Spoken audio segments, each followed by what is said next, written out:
North Central Provincial Council in disarray. Chairman of the council changed. Jawadinapura University successfully tested vaccine for dengue hemorrhagic fever. No rain till October. Farmers continue to suffer. Lassell De Silva hands in a petition to the Bribery Commission. Sri Lanka clinches victory over Test match against Zimbabwe. Hello there, very good evening and welcome to your Prime Time News Bulletin. I'm Shen Silva. And I'm Nicola D'Souza. We start off with our top story. The no-confidence motion brought against the chairman of the North Central Provincial Council, T.M. Siripala, led to a scuffle at the council today. The mace of the council was damaged in the scuffle and UNP councillor D.M. Amarathunga was later sworn in as the new chairman. The North Central Provincial Council convened at 10 a.m. today under the auspices of Chairman T.M.R. Siripala. The chairman proceeded to read out the agenda for the day when a debate arose as he did not mention the debate on the no-confidence motion brought against him. 11 UNP councillors forwarded the no-confidence motion against the chairman and it was opposed by councillors who had aligned themselves with the joint opposition.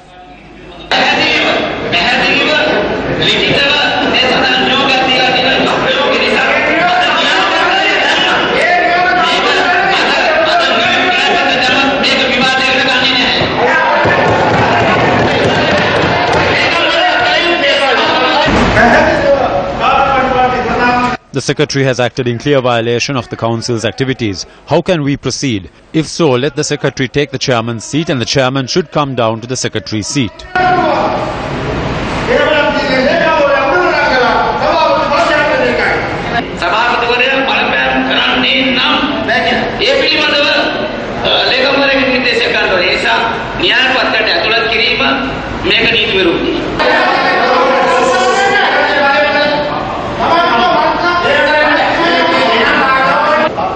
It was decided during the party leaders' meeting that this will be taken up today. The debate eventually led to a scuffle between the councillors. The members of the opposition took the chairman away from the chamber and into an adjoining room. During the commotion, the mace of the council broke in two.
Thereafter, UNP councillor D.M. Amarathunga assumed the seat of the chairman and announced that the no-confidence motion had been passed without a vote. The council was later suspended and was to reconvene at 2 p.m. The council was adjourned and I called for the council to reconvene on the 8th of August. As I was leaving, there was a commotion and I managed to come into this room. However, our officers weren't able to retrieve the mace. They had dashed it on the ground and destroyed it. I have managed to retrieve a piece of the mace. Several councillors close to the chairman had presented several privilege issues and attempted to adjourn the session in order to delay the no-confidence debate. There was an earlier attempt like this as well. We knew this, so we came prepared. The chairman's son-in-law and another one of his henchmen went inside the staff office of the chamber, broke its protective bars and jumped into the chamber. They then ran off with a mace. Opposition councillors left the chamber of the Provincial Council as they were unable to resume activities of the council at 2 p.m. without the mace. At the same time, a group of UPFA councillors who were in possession of the mace stationed themselves inside the office of the chairman. Another tense situation erupted when opposition councillors arrived at the office demanding that the mace be returned.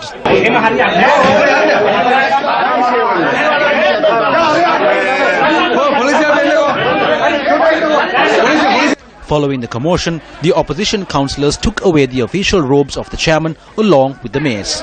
They resumed activities of the council shortly afterwards.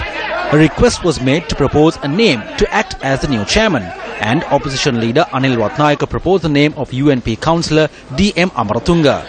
Thereby, a decision was reached to have a swearing-in ceremony, and the council was adjourned till the 8th of August. This is illegal. We still have faith in our judiciary and we will challenge this in court. D.M. Amaratunga was sworn in this afternoon as the chairman of the North Central Provincial Council before North Central Province Governor P.B. Dissanayaka. This mess that you can see in the Provincial Council exists in Parliament as well. When they start to fight like this in Parliament in the near future, the people will begin to understand the extent of the situation of the national government. They are not fighting for democracy or the people of this country. They are fighting for power and the perks of these positions. They stopped the activities of the council and brought in the police to accomplish this.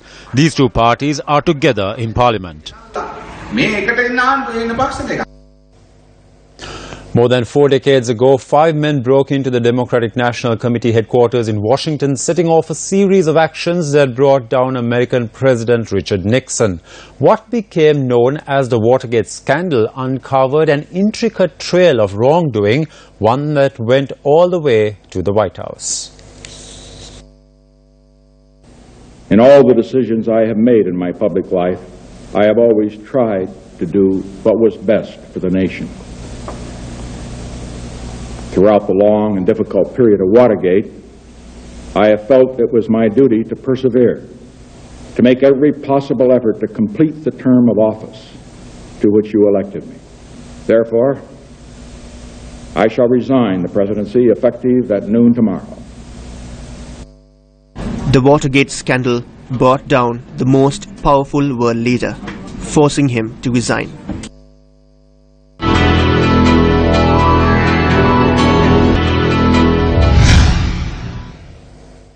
Here at home, we are faced with one revelation after another surrounding investigations into the Treasury bond issue.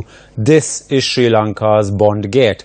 Newsfirst.lk Fazan reports on today's proceedings on Bondgate. The Deputy Secretary to the Treasury, S.R. Artigala, said if the government requires more money, it must be passed in Parliament as a supplementary. Responding to a challenge from the Council for the former Governor Mahendran, the witness stood by his stance that there was no shortfall in the month of February 2015. Artigala said the total debt service was 33.46 billion rupees and requested the Public Debt Department to raise 46 billion for this purpose. He said the excess funds raised were used for recurrent expenditure and capital expenditure. The department had received an extra 13 billion rupees as revenue, further cementing his stance that there was no shortfall in funds for that month. He said the central bank is requested to raise funds at the least cost method and the Treasury must minimize excessive borrowing. The witness said if there is a shortfall for a month, the Treasury postpones expenses. Artigala testified that the Treasury is focused on proper fund management and fine-tuning expenses of the government. He said the funds not used by ministries as of the 31st of December each year must be returned to the Treasury Operations Department. The witness said he was not aware of meetings dated the 24th and 26th of February 2015 that were held to discuss stalled RDA projects. The proceedings took a tense turn this morning when the state opposed a question that was posed to the witness by the attorney representing former governor of the central bank, Arjuna Mahendran. The argument went on for a few minutes and thereafter the commission instructed both parties to stop the arguments and continue with the examination of the witness. Now the proceedings are adjourned to Wednesday morning, as the state also requested permission from the Commission to furnish all the respective deal tickets that will be produced to the witness, Richie Dias, who is the Deputy General Manager of Treasury at the Pan Asia Banking Corporation. From the Presidential Commission of Inquiry, I'm Zulfiq Farzan for News First. The IMF Executive Board completed the second review of Sri Lanka's extended fund facility arrangement. The third tranche, $167.2 million will be disbursed tomorrow, 19 July. This will bring total disbursements to $501.5 million. Issuing a media release, IMF notes that the new Inland Revenue Act will support fiscal consolidation, make the tax system more efficient and equitable, and generates resources for social and development programs.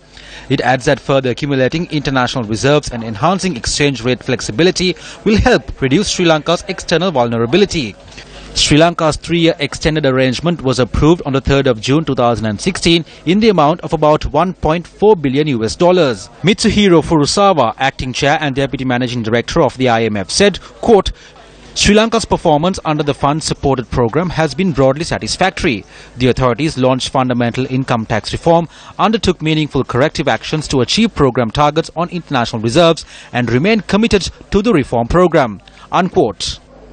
Finally, the new tax laws are going to come into play, and it is happening in the wake of the IMF releasing the second tranche, and it appears from all what we see is a fulfillment of the conditionalities introduced by the IMF more than the country's requirements.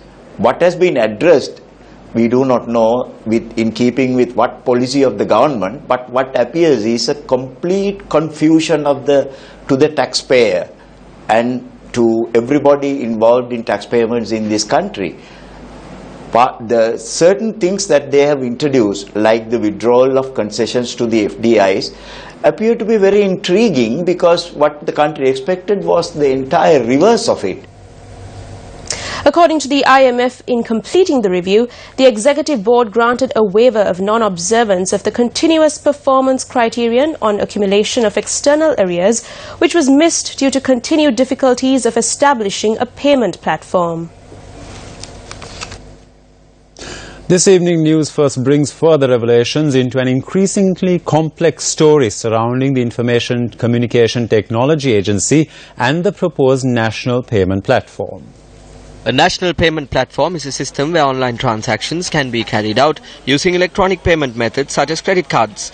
The system will connect state institutions, banks, other financial institutions and the general public into one network.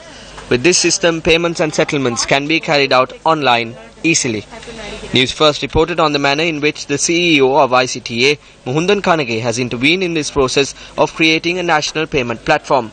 We raised issues about the data security and the role of the central bank in the proposed NPP. The Information Communication Technology Agency, or ICTA, is monitored by an interministerial committee. The interministerial committee includes Minister of Telecommunication and Digital Infrastructure, Minister of Finance, Minister of Education, Minister of Justice, Minister of Law and Order, Minister of Investment Promotion, Minister of Policy Planning, and the State Minister of Defence. The Secretary to the Ministry of Defence, the Secretary to the Ministry of Public Administration, the Secretary to the Ministry of Telecommunication and Digital Infrastructure, as well as the Chairperson and the Managing Director of the ICTA are also included in this interministerial committee. A letter seeking approval regarding the development of a national payment platform had been produced by the ICTA to this interministerial committee on the 16th of October 2015. The proposal identifies the central bank as a stakeholder in the creation of the national payment platform and seeks approval of the interministerial committee for the support of the Central Bank of Sri Lanka and Lanka Clear Private Limited for the successful completion of the national payment platform. However, the 14-member committee appointed by the CEO of ICTA, Muhundan Kanage, in its report almost a year later, on the 22nd of June 2016, has not mentioned the central bank as a stakeholder in the creation of the NPP. The report says ICTA shall take responsibility in facilitating the implementation of a long-term governing council for the running and evolution of the NPP. The governor of the central bank, upon receiving this review committee report, has highlighted this matter in the letter he sent to the Finance Minister at the time on the 8th of July 2016. The Governor says that the Central Bank has no regulatory role over this proposed national payment platform. Dr. Kumaraswamy adds that the Central Bank is not even a stakeholder in the NPP, according to the review committee report that has been submitted. How is it that the ICTA recognizes the Central Bank of Sri Lanka as a stakeholder of the NPP in the letter they sent to the Interministerial Committee in 2015? And why is the Central Bank not a stakeholder of the NPP in the review committee report of the ICTA in 2016? Chaturanga Huarache, who has been following this story in great detail, joins us now from the News First newsroom. Good evening, Chaturanga. Good evening to you, Shane. Chaturanga, we had a lot of information being shared now with our viewers. Could you please touch on the key factors of what was shared with us now? Yes, Shane. Putting it in very, very simple terms, what has happened is there's a contradiction between the statements provided by the ICTA at the outset of this project to create a national payment platform back in 2015. And when it came to the creation of the national payment platform, proposals provided by the ICTA in 2016, we do not know as to who has been misled at the moment, because the ICTA has told the Interministerial Committee that the Central Bank of Sri Lanka is a stakeholder back in 2015, and they have completely omitted the recognition of Central Bank as a stakeholder in the proposals that they have made in 2016. That's the simplest form of this story, Shane. Chaturanga, now where does this exactly leave the Central Bank of Sri Lanka? As we have been mentioning, Shane, the Central Bank of Sri Lanka has to be the supervisory and the regulatory authority when creating a national payment platform. This is mentioned in the law of the country, the Monetary Law and the National Payments and Settlement Systems Act number 28 of 2005.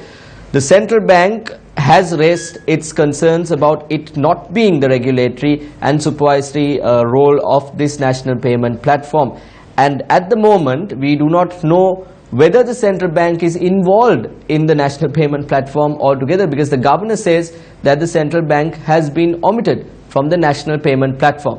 Now, we have a program that is running right after the news, BIS First in Focus, where we have extensively discussed about the problems concerning the national payment platform and the history of how it came to be. So we invite our viewers to stay with News First after the news on TV1. There will be a program, BIS First in Focus, where I am joined by Mr. Rusiripala Tennakon, a senior banker, and Mr. Farah Shaukat Ali. And we now go in for a short commercial break. We have more news on the other side. Back to the studio. The number of people affected owing to the rapid spread of dengue in the island has exceeded 93,323. A total of 267 people have lost their lives owing to the deadly virus. A 48-year-old woman fell victim to dengue and died while receiving treatment at the Negombo hospital yesterday. She was a resident of the Mahadunupitiya area in Negombo. She had been receiving in-house treatment for a week. A second dengue fatality was a 28-year-old resident from Negombo.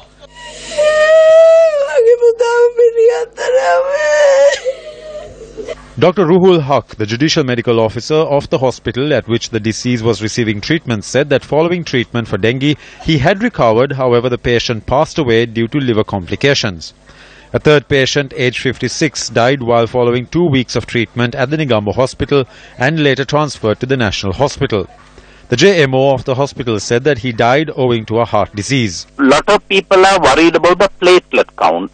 But if you think of all the changes that take place in the blood, platelet count is, I can say, the least important. So there are some other changes that take place, like increasing the viscosity of the blood, then leakage of fluid outside the blood vessels, which are more harmful than the lowering of the platelet count. Whatever the cause, the liver enzymes that can go up, which means that there is a certain amount of inflammation of the liver. It is a serious condition, I must say, when the liver enzymes go up.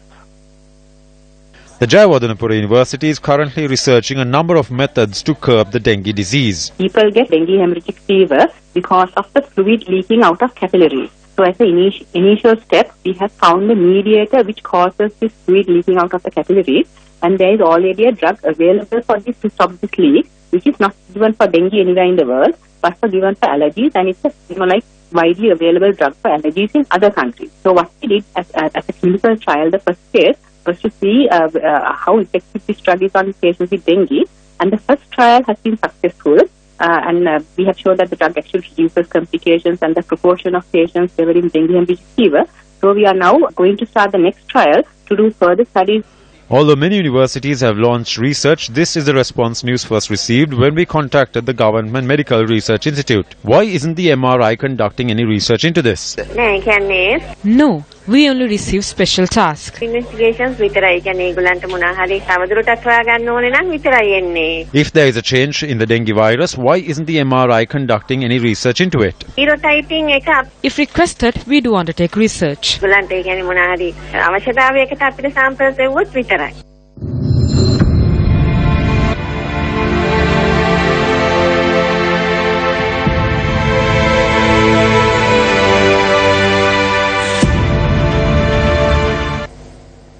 While dengue is having a severe impact on a majority of the population, other communities are struggling with drought conditions.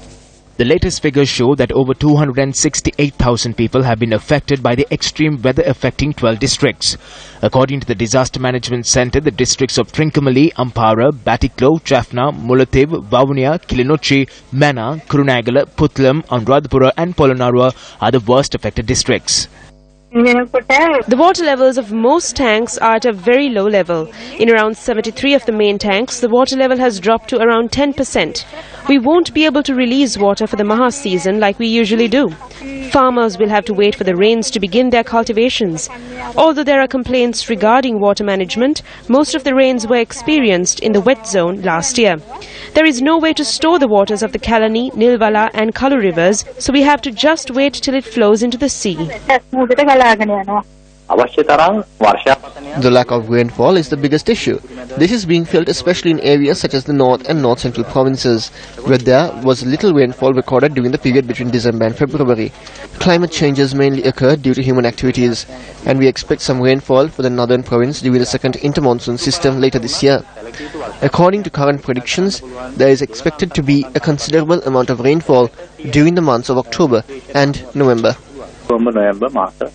This is the situation that is currently faced by residents of the Avaratulawa and Habalavav area in Vavuniya. It has come to a point where they cannot even use their little water left in their well due to contamination. Their crops have also been destroyed due to the lack of water.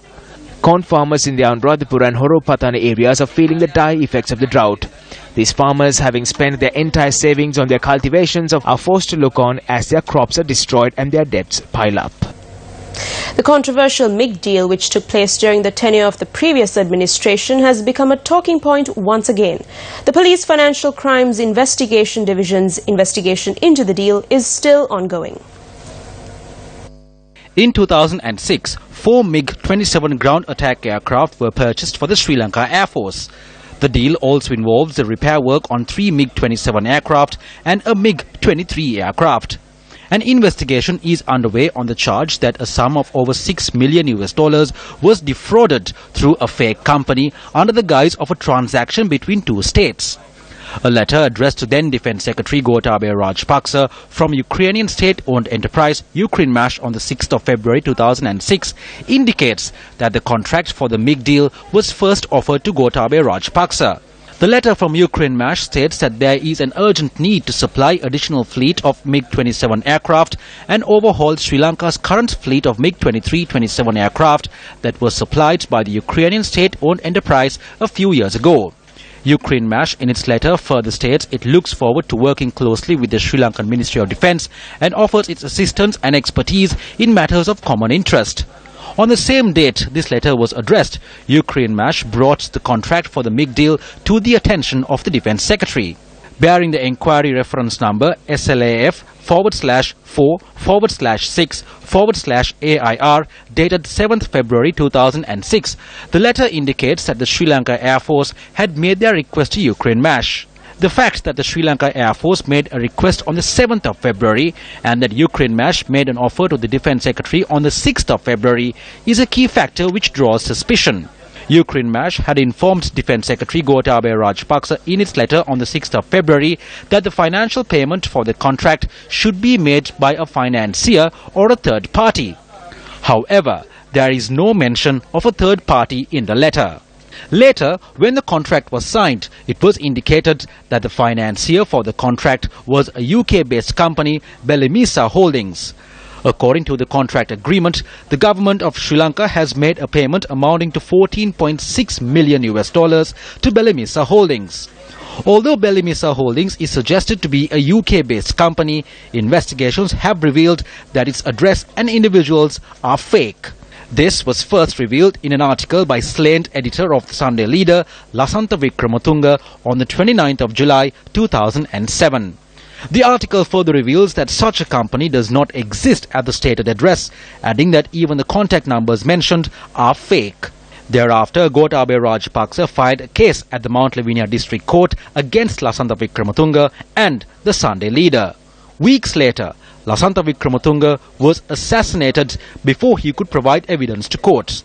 As investigations into this suspicious deal are still ongoing, the Police Financial Crimes Investigation Division awaits further advice from the Attorney General for future course of action.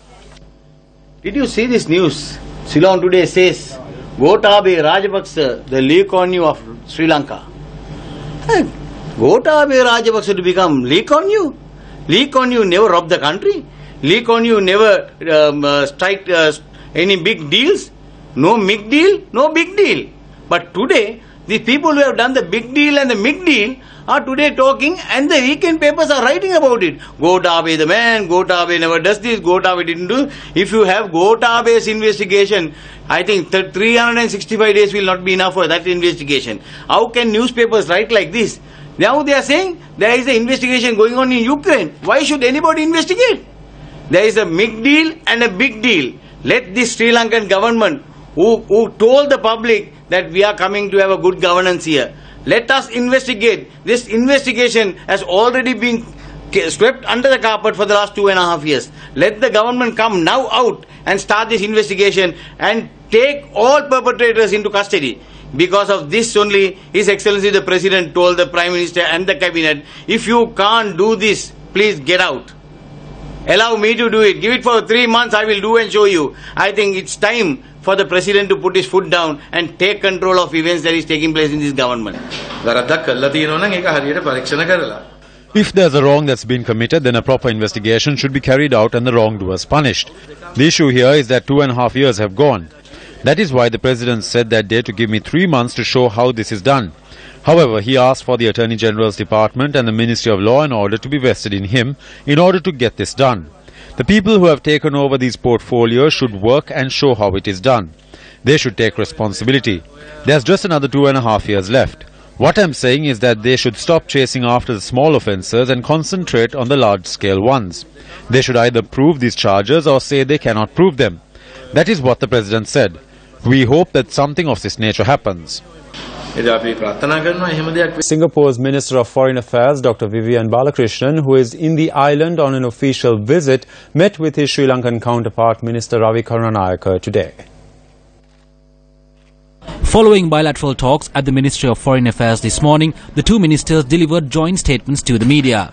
Particular attention was paid to the ways and means of further strengthening our bilateral trade and investments, including proposed Sri Lanka-Singapore Free Trade Agreement, which is expected to be finalized in the latter part of 2017. Minister Ravi has suggested that Sri Lanka should pursue, I think your concept was a hub, that's of hub diplomacy, open to the rest of the world. And I agree wholeheartedly with you. Singapore is a hub in Southeast Asia. We are complementary, we are not competitive. So we believe that with the free trade agreement, Singapore can serve as your gateway in Southeast Asia, and Sri Lanka will be our gateway in the Indian Ocean. And this will be an example of a win-win outcome for both sides. Former Secretary to the Presidential Commission of Inquiry into Serious Acts of Fraud and Corruption, or PRESIFAC, Lasel de Silva, handed in a petition to the Commission to investigate allegations of bribery or corruption. The 14th Amendment to the Constitution came about through a recommendation of a special parliamentary select committee. Then Prime Minister Ranil Singh Premadasa noted that this will not allow defeated parliamentarians to make their way into Parliament. However, later a clause was included into the original amendment. The then President, through a letter, has proposed the creation of a new avenue which would allow defeated parliamentarians to be appointed. This was brought forward as an act that was passed in Parliament, and it was enacted by the then Speaker of Parliament. This is a serious mistake. What needs to be done is the Chief Justice Department should take an action against this fictitious tale.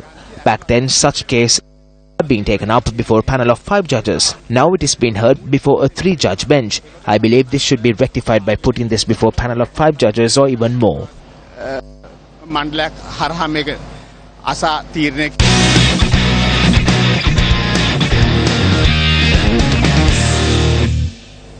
Sri Lanka beat Zimbabwe by 4 wickets today in the one-off test played at the R. Premadasa Cricket Stadium in Colombo. The win was Sri Lanka's highest ever successful run chase in a test.